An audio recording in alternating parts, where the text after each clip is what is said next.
नगरपालिका इमारतीचे बांधकाम सुरू होणार असल्याने जुन्या रुग्णालयात स्थलांतरित व्हावे लागणार आहे। परंतु या आवारामध्ये तहसीलदार किशोर कदम यांनी लावलेल्या अवैध वाळूच्या वाहनांची कोंडी झाल्याने नगरपालिकेची पंचायत होऊन बसली आहे। तहसीलदार किशोर कदम यांच्याकडून कार्यवाही होत नसल्याने सोमवार दिनांक 30 जुलै रोजी तहसील कार्यालयाला टाळे ठोकणार असल्याची माहिती नगराध्यक्ष विजय वहाडणे यांनी दिली आहे। सध्याचं कार्यालय अतिशय जीर्ण झालेलं आहे। या जागेवर नवीन कार्यालय बांधण्याची प्रक्रिया सुद्धा पूर्ण झालेली आहे। आम्हाला या जागेतून आमच्या नगरपालिकेच्या जुन्या सरकारी दवाखान्यामध्ये तात्पुरतं स्थलांतर करायचे, पण कोपरगावच्या तहसीलदाराच्या आडमुठ्या धोरणामुळे सरकारी दवाखान्याच्या आवारामध्ये त्यांनी जप्त करून ठेवलेले डंपर, ट्रॅक्टर, JCB हे अनेकदा सांगून ते हलवायला तयार नाहीत। जिल्हाधिकाऱ्यांनी त्यांना अनेक वेळा सांगितलं, तरी पण तहसीलदार ऐकायला तयार नाही।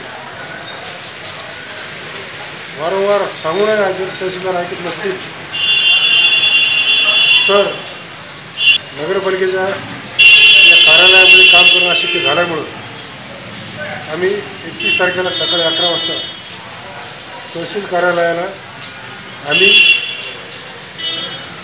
मी नगरसेवक आणि सगळे मिळून तहसील कार्यालयाला कुलूप लावून कार्यालयाचे कामकाज बंद करणार आहोत।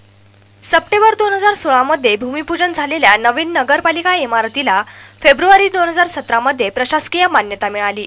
जुनी इमारत मोडकळीस आल्याने नवीन इमारतीचे बांधकाम सुरू करायचे आहे।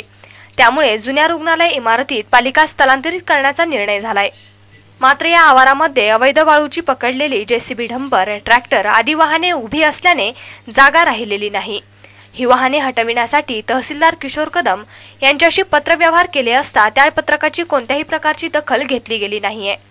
तसेच तत्कालीन जिल्हाधिकारी अनिल कवडे व विद्यमान जिल्हाधिकारी अभय महाजन यांनी आदेश देऊन सुद्धा तहसीलदार किशोर कदम यांनी त्याकडे दुर्लक्ष करत एक प्रकारे त्याला केराची टोपलीच दाखवली आहे। या वाहनांवर कुठलीही कारवाई झाली नाही। ही वाहने हटवली नाही तर तीव्र आंदोलनाचा इशारा नगराध्यक्ष विजय वहाडणे यांनी दिला होता। तरी या प्रश्नाकडे तहसीलदार किशोर कदम यांनी दुर्लक्ष केल्याने वहाडणे यांनी तहसील कार्यालयाला टाळे ठोकण्याचा अखेर निर्णय घेतलाय। प्रतिनिधी हाफिज शेखसह दीपाली निर्मळ, SP 24 तास, कोपरगाव।